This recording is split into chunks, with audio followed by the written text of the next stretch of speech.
Once you're in the app, just follow the instructions. You choose your product. It's an ENC 1800A. Click next. You might be requested for some permissions. I will allow local network permissions so that we can connect to the router. And once I have done that, it will ask me to either enter the serial number or use the scan QR code. To make it easy, I will scan, open the camera, and the QR code can be found under the router.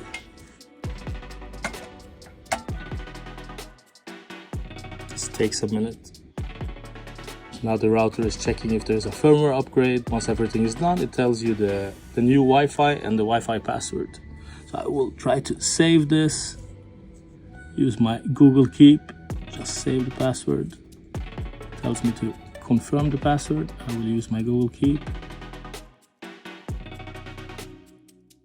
Click continue.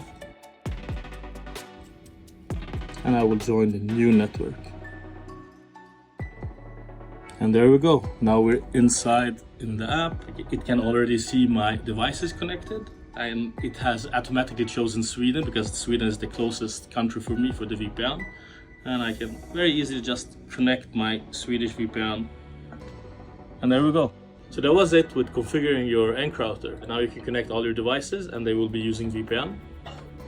In the next video, I will show you what you can do inside the app. See you soon.